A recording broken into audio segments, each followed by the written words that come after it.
faire une leçon qui s'appelle « Je peux introduire un dialogue dans un texte narratif ». Voyons quelques verbes de parole. To begin, to say, to tell, to ask, to scream. Là, cette fois-ci, c'est crier mais de peur quand on a peur. Hein. To shout, qui est là, crier sans avoir peur, juste crier. To cry, to whisper.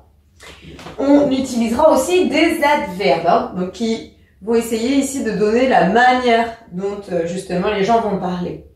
Angrily, avec colère. Cheerfully, joyeusement. Gently, doucement. Kindly ou nicely, gentiment. Attention, les dialogues en anglais ne se mettent pas comme en français, c'est différent. Pour chaque nouveau locuteur qui va prendre la parole, il y aura un retour à la ligne.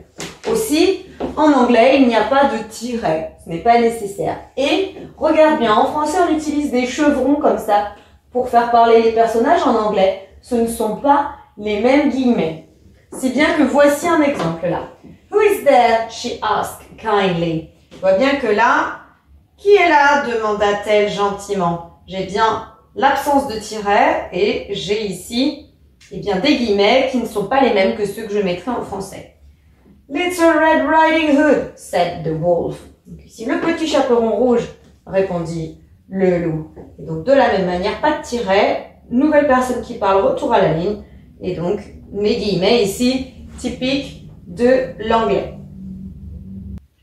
Let's practice now. Pour voir si tu as bien saisi la leçon, je te propose eh bien, de traduire ces phrases en anglais. Il a dit gentiment.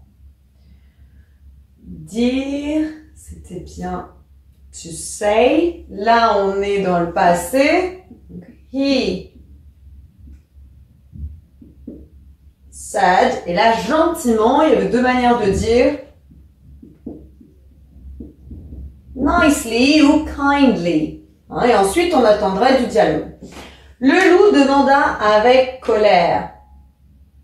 Le loup. The wolf. To ask, c'est demander. Là, on est au passé. Ask. Et on a vu avec colère. Angrily. Et voilà. Et là, ensuite, je pourrais avoir du dialogue. Maintenant, voici, tu vois, là, hop, il y a deux phrases de dialogue. À toi de mettre les bons éléments manquants. Who are you? They asked nicely. I am Snow White, replied the girl. Pas de tiret en anglais. Hop, là, je dois mettre des guillemets pour signifier qu'on est sur, ici, eh bien, des propos rapportés. Who are you? They asked nicely. I am Snow White, replied the girl.